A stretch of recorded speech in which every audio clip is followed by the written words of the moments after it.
Hello and welcome to the Fly Nubian Queen Network. I'm Stephanie Rivers, aka Auntie.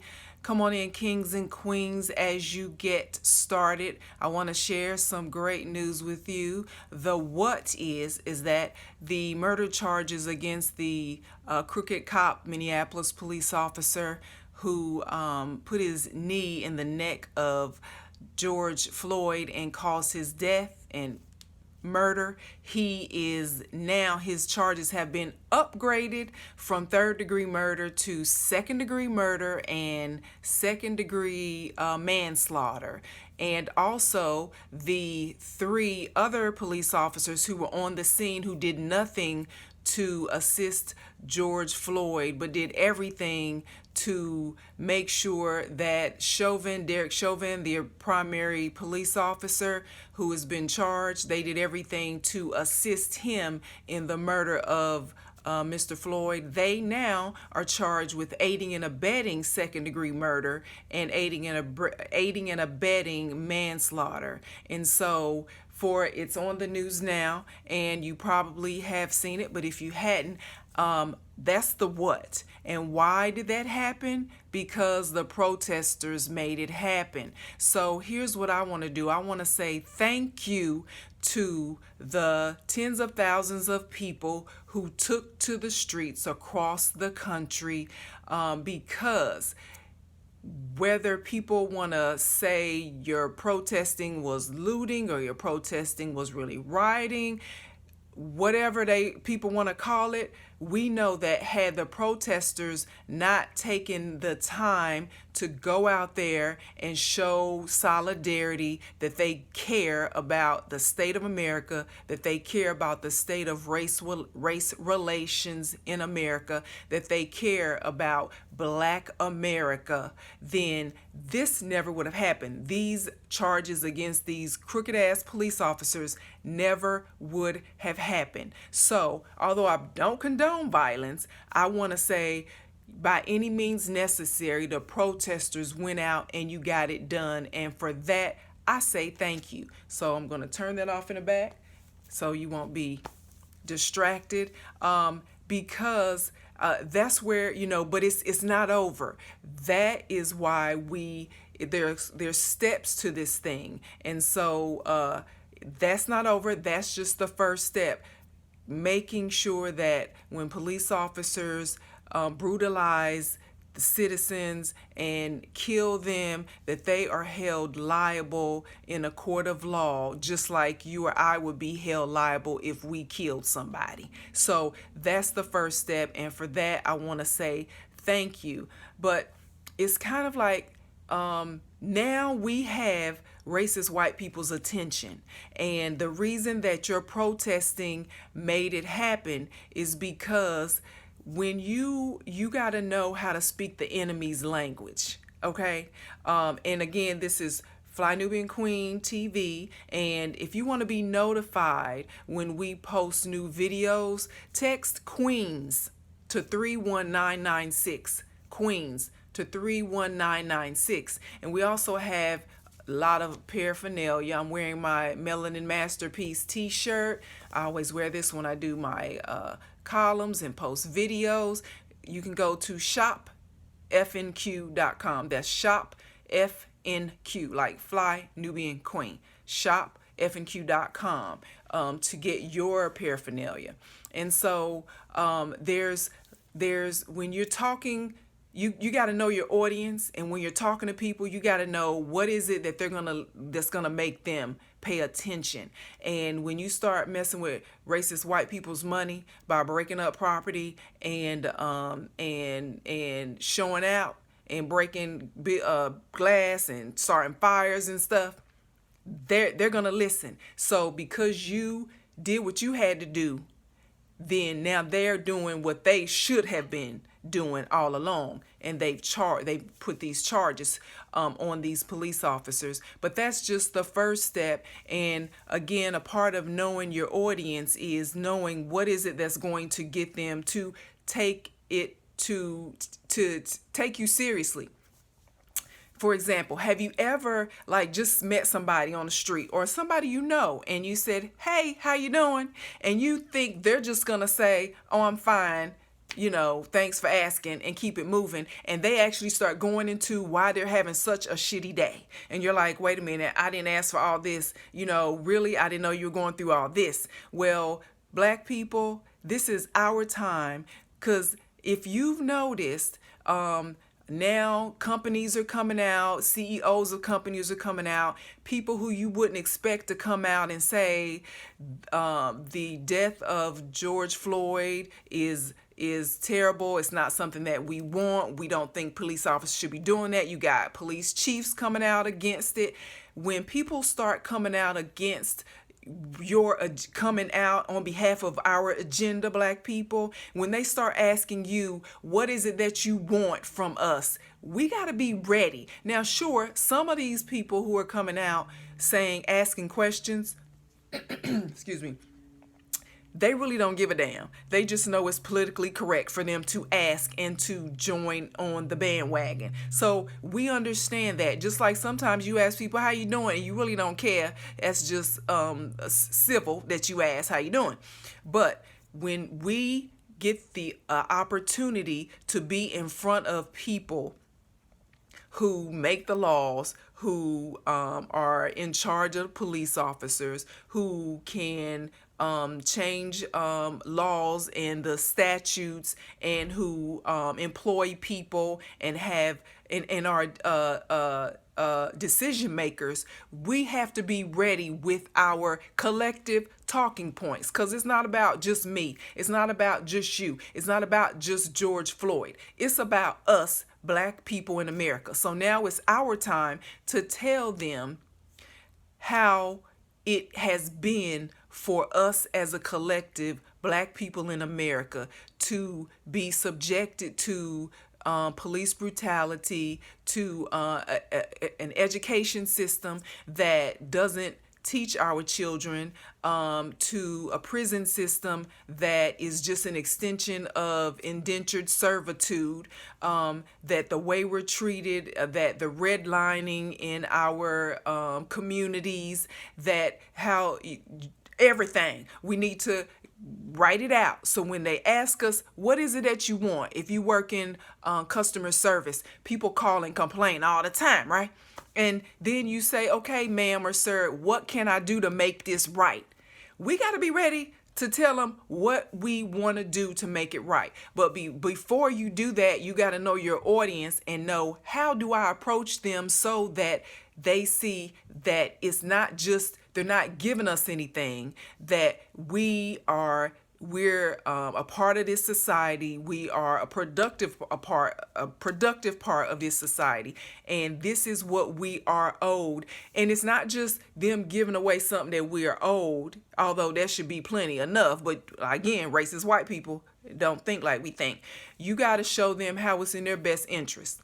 Okay, so first of all, the reason that, and we got to know that it's not going to be easy, okay? Because people in power don't concede their authority without a fight. So, we've had, how many times have you seen, or do you know of an unarmed person, a Black person, being shot down dead for no reason, and then the police or whoever did it was charged, and then they walk away because the defense is something about how something happened and they fear for their lives, and they come up with some psychological reason as to why they did what they did, and they walk away. So it's not going to be easy.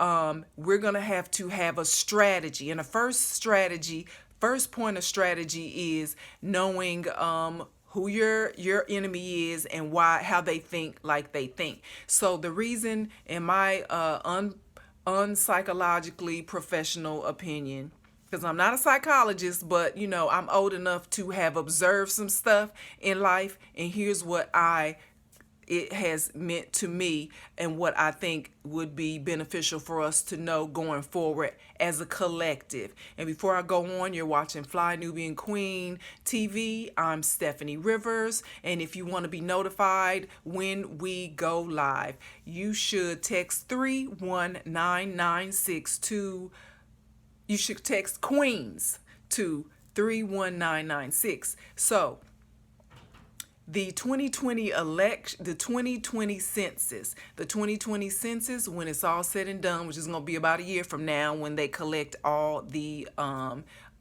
data and they go through it, is going to show that white people in America are the minority. Okay, so people of color, black and brown people, are the majority. Now, of course, they're labeling people of color as the minority because it's really a psychological thing. You know, if they tell you you're in the minority, you act like you're in a minority, then they can control. If they control your head, they can control your body, basically. So, but the numbers don't lie.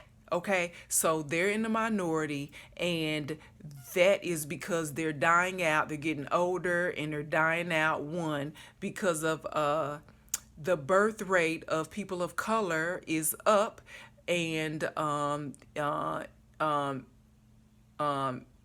immigration is at a rate where people of different nationalities are coming into America, and we are outranking the white people, so they don't like that. That's why they're so much against it. And then drugs and other things in the white communities is causing people to die. And so their numbers are dwindling, and our numbers, black and brown, is thriving. And so they are fearful of being in the minority. And so they do things, in addition to them already being violent and having started the country by stealing land from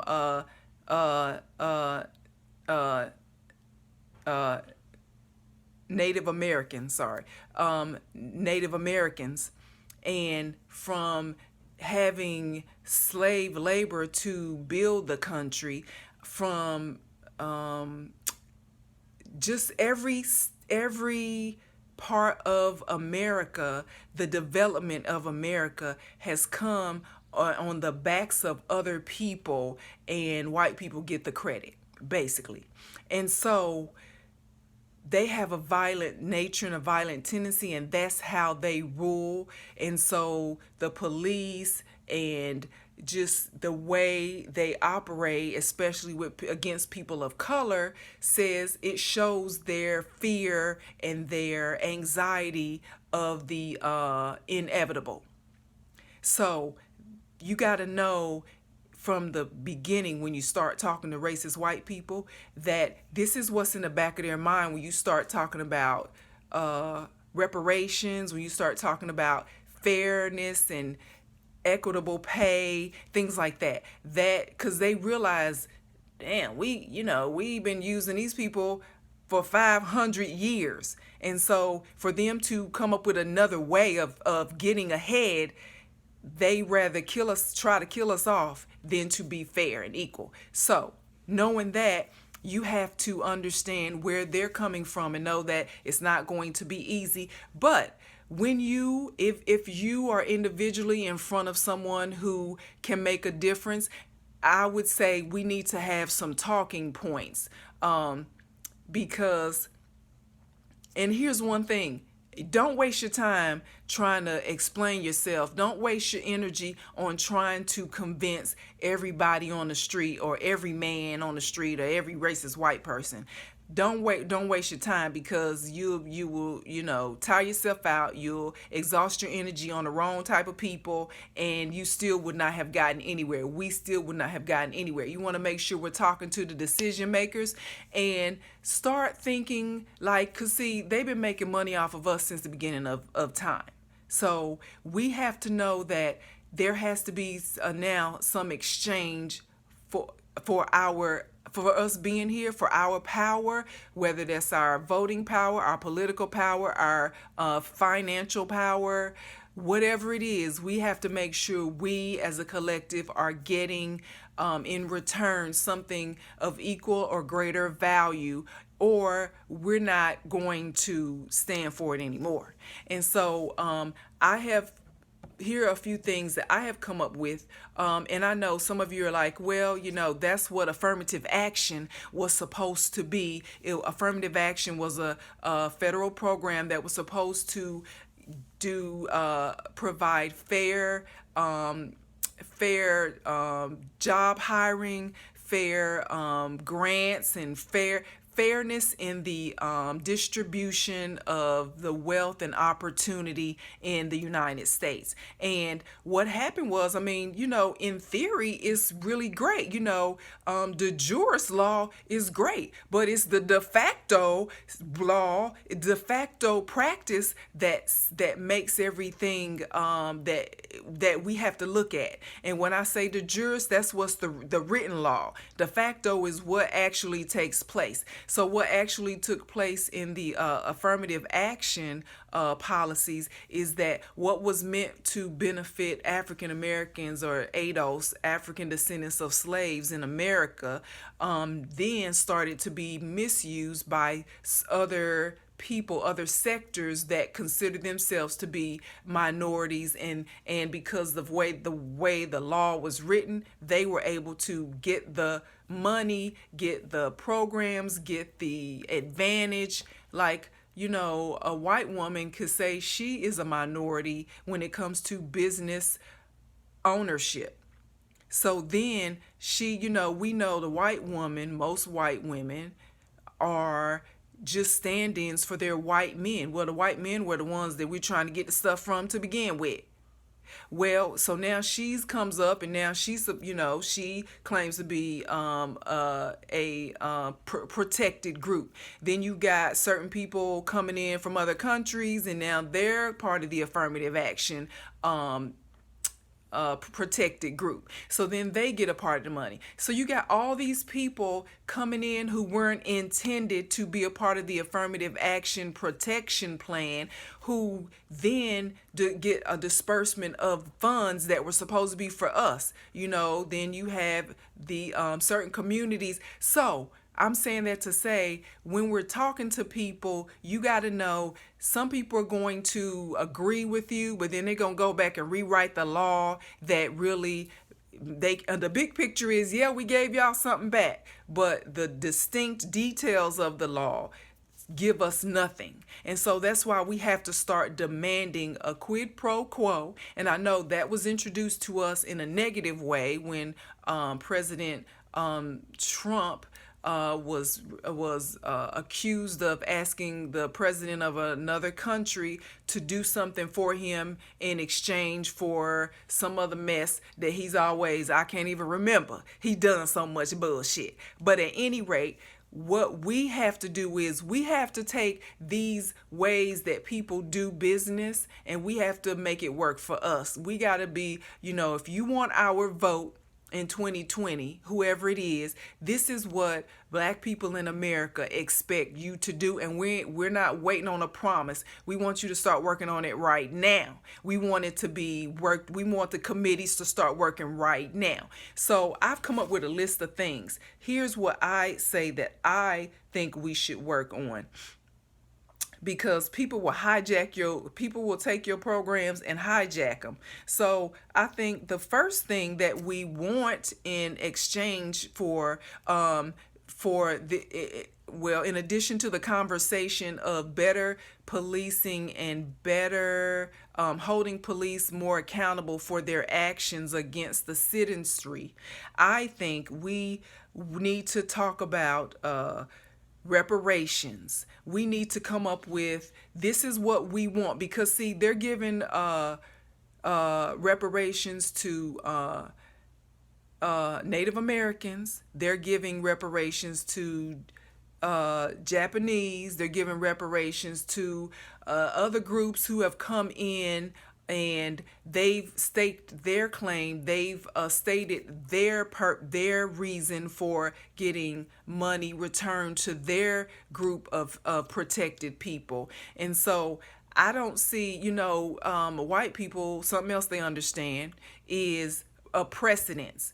Everything kind of works on a precedence. If somebody else was able to show in a court of law that that it should go this way, then so it's like if you gave Native Americans a certain amount of money because their land was stolen and y'all killed them and took their possessions and pushed them out, then and they got this money, why it only says that as ADOS, African descendants of slaves, it only says that we should during Reconstruction, when you said that freed slaves will get 40 acres and a mule, and then we never got it, that it's time for us to get that. And so the money's there. The more people who are in America paying taxes, I mean, they just did at least two stimulus packages because of the pandemic, and sent out $1 trillion at least. So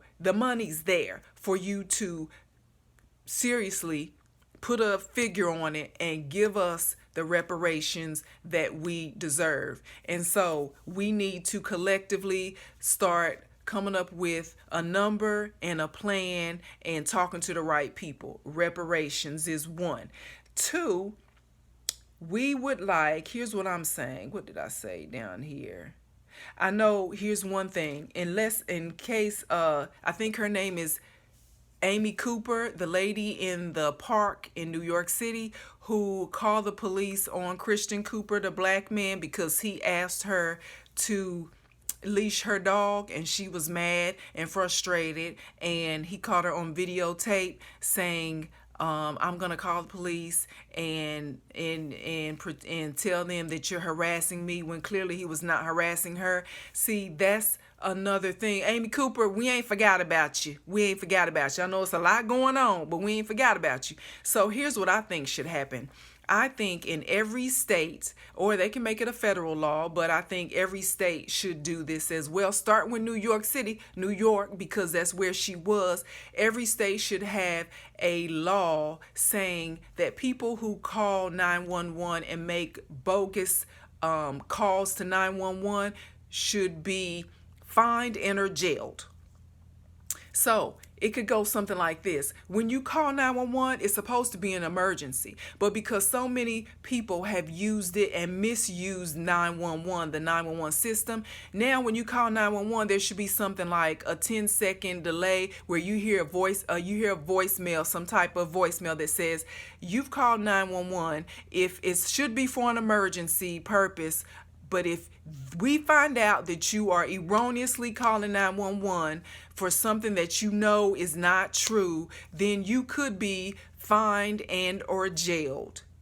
And if you stay on the line in the next 5 seconds, we're going to connect you, and that's your acknowledgement. And so that way, give people 10 seconds, 15 seconds to think about what the hell they about to say and do. And if it's some bogus BS, they got time to hang up. Now, I know that's going to delay real people from getting through, but that's where we are in America.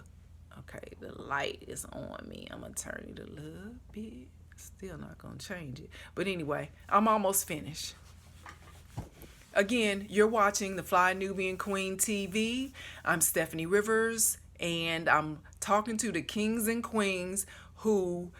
I want to thank you, kings and queens, who went out there and protested, the ones who wrote, the ones who called, the ones who, we all have a role to play. Everybody can't be out there in the street, but everybody can't write. Everybody can't do a column or a post. Everybody can't make a phone call. Everybody is not an attorney.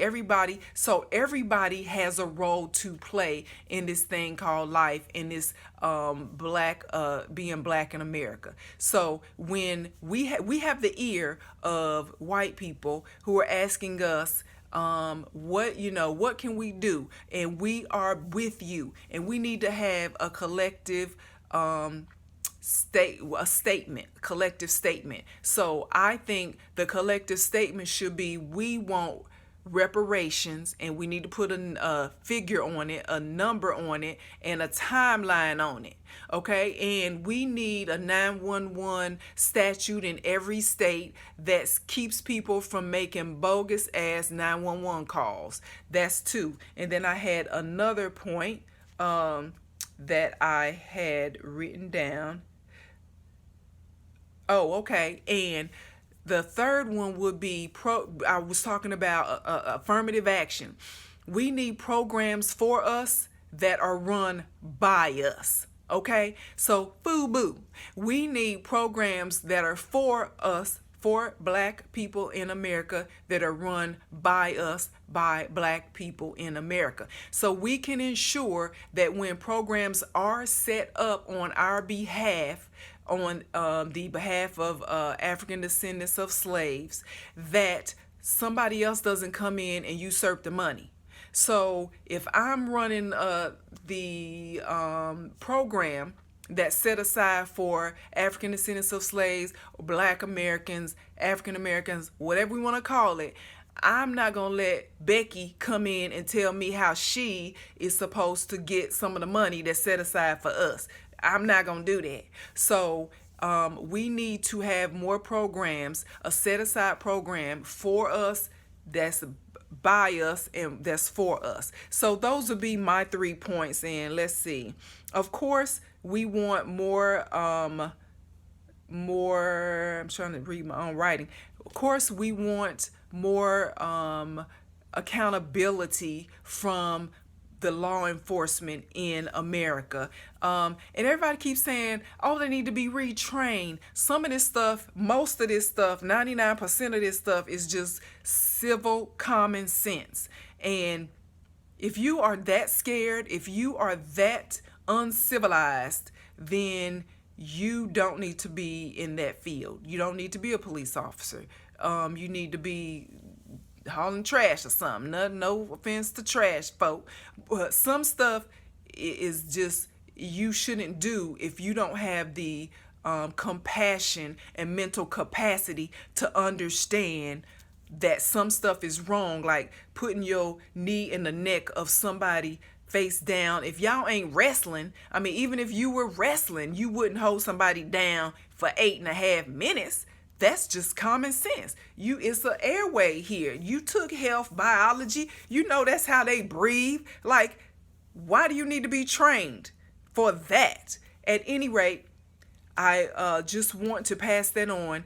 Be ready. So when somebody asks you on the street, or when you are in front of the person running for office in your city, or when you get before Joe Biden, or you meet him, or you got an interview, or you know somebody's about to interview him, send them, these are the 3 things that we want, or tweet him, or you see him tweeting or whatever, go on and be ready. We want reparations. We want programs run by us that are for us, and we want the 911 statutes that keep people from making bogus ass calls that bring out the police, that often bring out problems. And we want more accountability for the police. And those 4. We can start with those 4. So let's get a movement started. Y'all Zoom call about this. Y'all talking about, playing games and stuff. Go on and while you on a break, talk about this. We have their attention. And when you got people's attention, you need to be ready to talk about what's important. And so that's it, kings and queens. Stay strong. And I'll see you next time. God bless you. Mwah, mwah.